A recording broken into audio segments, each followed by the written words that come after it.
무려 981만 명의 개인정보가 유출된 KT 해킹 사건. 그것도 2012년에 이어서 두 번째인데요. 하지만 KT의 후속 조치가 황당하기만 합니다. 어떤 사연이 있는지 먼저 짚어보겠습니다. 이 KT를 이용해온 한 고객이 개인 유출 사고로 인해서 회사를 신뢰할 수 없다며 서비스 해지 신청을 요청했습니다.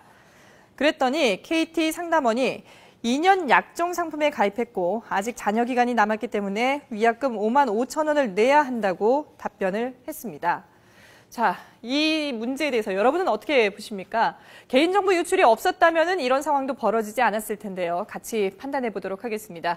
이번 KT 정보 유출 사건의 공익소송을 준비 중인 경제정의실천시민연합 장진영 변호사가 전화로 연결돼 있습니다. 장 변호사님 안녕하십니까? 네, 안녕하세요. 네. 장진영입니다. 자, 이 계약 만료 전에 해지 요청을 했기 때문에 소비자는 위약금을 내야 하는 겁니까? 아니면은 정보 유출의 피해자이기 때문에 낼 필요가 없는 겁니까? 결론부터 말씀드리면 안 내도 됩니다. 위약금 안 내고 해지할 수 있습니다. 네. 그 근거는 뭔가요? 근거는 뭐 계약 내용에 그렇게 돼 있습니다. KT가 파는 상품이 여러 개가 있어요. 그 중에 네. 이제 가장 대표적이고 또 위약금 금액이 큰 게 이제 그 휴대전화 아니겠습니까? 네. 100만 원 요새 스마트폰 가까이 되니까 100만 원. 예. 근데 그 휴대전화 약관을 보면 그 회사의 기책 사유로 KT의 기책 사유로 인해서 계약을 해지하는 경우에는 위약금을 면제한다. 이렇게 돼 있어요. 네. 그러면 이제 이 사건에서 KT가 기책 사유가 있느냐? 네. 이게 이제 쟁점이 되겠죠. 그렇죠. 근데 지금 뭐 경찰 수사 그 결과를 봐도 KT 보안 담당자가 이번에 입건됐지 않습니까? 예. 1년 동안 해커가 KT 홈페이지에 왔다 갔다 하면서 그 정보를 유출했다는 건데, 그렇게 장기간 동안 유출했는데도 모르고 있다가, 네. 이번에 이제 경찰이 발표하니까 그제서야 이제 드러난 거 아닙니까? 예. 그리고 이게 이용자 인증 방식도 쿠키 방식을 썼는데, 이게 이제 다른 업체는 세션 방식이라는 걸 쓰는데, 네.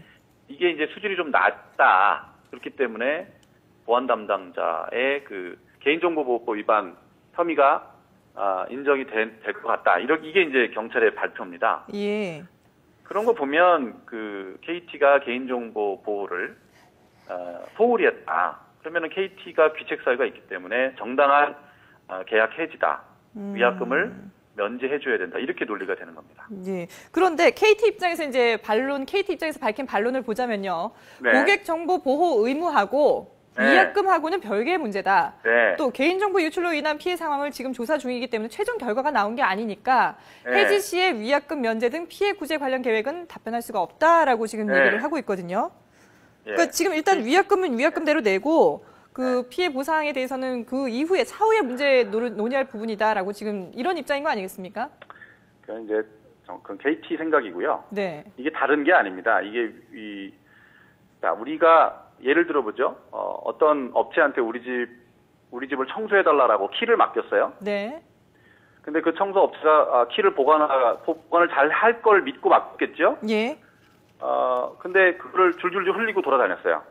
막 다른 사람 빌려주기도 하고 잘 보관도 안 해 다른 사람 쓰기도 하고. 근데 청소는 잘했어요. 네. 청소에 문제가 없다고 해서 키를 줄줄로 흘리고 다니는 그 청소 업체를 계속 써야 되는 건가요? 그건 아닌 거죠. 예. 우리 신용카드 정보, 신용카드 번호, 비밀번호, 유효기간 이런 게 이번에 다 털린 거 아닙니까? 유심 번호 이런 거. 네. 그런 거는 내 개인 정보에 굉장히 민감한 정보예요. 그것만 있어도 얼마든지 다른 사람이 내 이름으로 내 카드로 결제할 수 있는 거 아닙니까? 예. 우리 집의 키랑 마찬가지죠. 그거를 제대로 관리를 않고 소홀하게 관리했다면 네. 계약상 신뢰관계가 없어진 거예요. 깨진 거예요.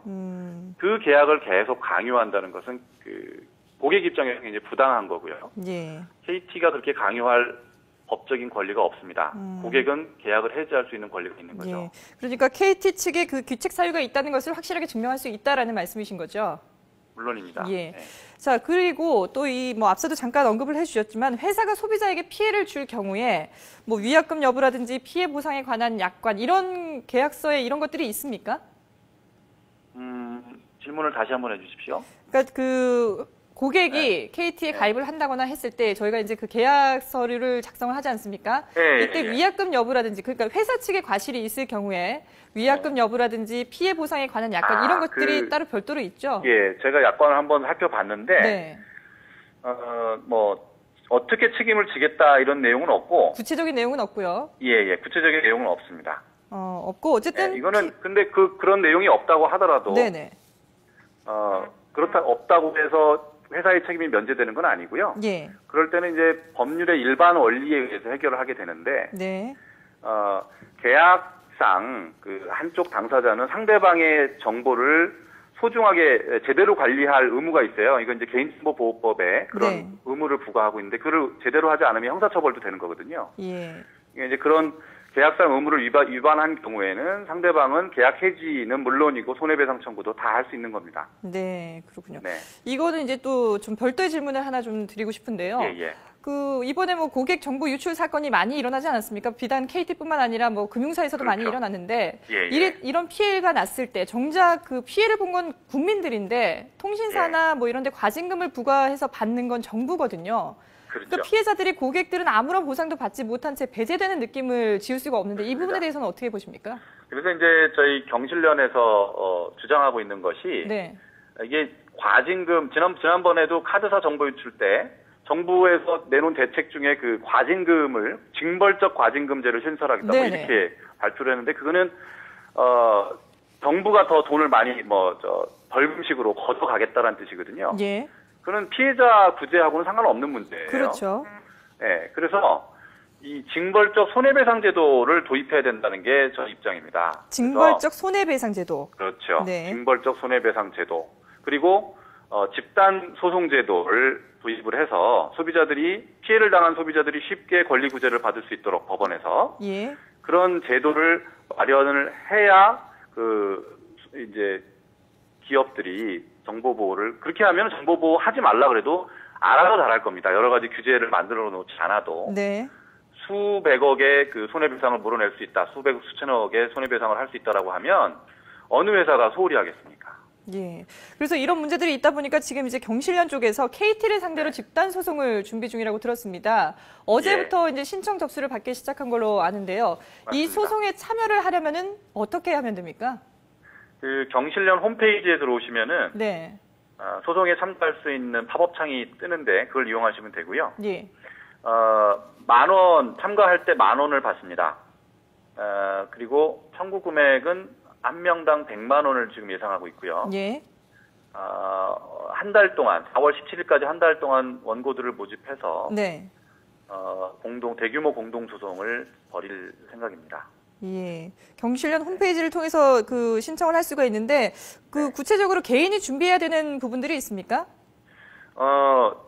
자기가 KT 고객이라는 사실, 그러니까 가입 사실 증명원이라는 게 있어요. 네. 그거를 이제 KT 홈페이지나 이런 데서 이제 다운을 받으셔도 되고 아니면 KT에다 전화하셔서 내가 고객임을 증명해달라는 그 증명서를 하나 받으셔야 되고요. 또 요새 그 KT에서 개인정보 유출이 됐는지 안 됐는지를 이렇게 확인해주는 그런 서비스를 하고 있는데요. 그 서비스를 이용을 하셔서 내 정보가 유출됐다는 그 화면, 그거를 이렇게 캡처를 하셔가지고 그 두 가지 서류를 저희 경실련에 보내주시면 원고로 참여하실 수 있습니다. 예, 그러니까 KT에 가입한 사실 그 캡처 화면과 KT 개인정보 유출됐다는 사실을 확인하는 그런 사진 캡처를 가지고 경실련 홈페이지에 신청을 하면 되는 거군요. 예, 맞습니다. 그런데 사실 이 다툼이 대기업과의 법정 다툼 아니겠습니까? 그래서 다윗과 골리앗의 싸움이라고도 표현을 하는데요. 이길 자신이 있으십니까? 다윗이 이긴 사례들이 여러 건 있죠. 이 건 말고도. 그런데 이제 개인정보 사건에 관해서는 부끄럽게도 많이 소송이 벌어졌지만 한 2건 정도가 원고들이 승소한 것밖에 없어요. 이제 쉽지 않은 소송인 건 맞습니다. 그런데 저희 경실련에서 그 소송을 한 것 중에 개인당 원고 한 사람당 20만 원을 물어줘라라고 했던 사건이 있었습니다. 그게 이제 과거 하나로텔레콤 사건인데요. 예, 그 10,000명이 참가를 했는데 20만 원씩 물어줘라 이런 판결, 승소 확정 판결을 받은 게 있어요. 예. 예, 그래서 이제 저희 경실련에 그런 경험이 있기 때문에요. 이번 사건에서도 그 경험이 잘 활용될 수 있을 거라고 기대하고 있습니다. 네. 지금 뭐 워낙에 개인정보 유출 사태가 계속 잇따라 터지다 보니까 경실련뿐만 아니라 뭐 여러 군데서 집단 소송이 잇따르고 있거든요. 그렇죠. 뭐 앞서서 징벌적 손해배상 제도를 마련해야 한다라고도 뭐 잠깐 언급을 해주셨지만 어떻게 하면은 이런 정보 유출 사고에서 우리 소비자들이 피해를 최소화할 수가 있을까요? 제일 중요한 거는 아까 말씀드린 그런 제도를 마련하는 거고요. 네. 기업들로 하여금 자발적으로 개인 정보 보호를 하지 않으면 안 되게끔 하는 네. 그런 대통령도 말씀하셨잖아요. 유출을 시키면은 기업이 문을 닫게 하겠다. 네. 그래서 그런 제도를 마련하는 게 중요하고 두 번째는 이제 소비자의 인식인데요. 우리 소비자들이 보면 이렇게 인터넷 사이트들 보면 경품 행사나 이런 이벤트를 한다 그러면서 예. 개인 정보를 입력하면 뭐 2,000원, 3,000원짜리 네. 뭘 상품을 주겠다. 이러면서 이제 유혹하는 경우가 많이 있어요. 근데 거기에 넘어가서 자기 정보를 그렇게 싼 값에 팔아넘기는, 제공하는 그런 분들도 많이 있는 것 같아요. 근데 자기 개인 정보의 소중함을 소비자들부터 인식하는 이제 그런 것부터 시작을 해야 되지 않을까 그런 생각이 듭니다. 그러니까 이제 전체적으로 보면 이제 실효성이 있으면서도 강력한 제도 마련과 함께 네. 고객 스스로도 개인 정보를 좀 소중하게 아낄 필요가 있다라는 말씀이신 것 같네요. 그렇습니다. 네, 알겠습니다. 자, 네. 지금까지 경제정의실천시민연합의 장진영 변호사로부터 도움 말씀 들어봤습니다.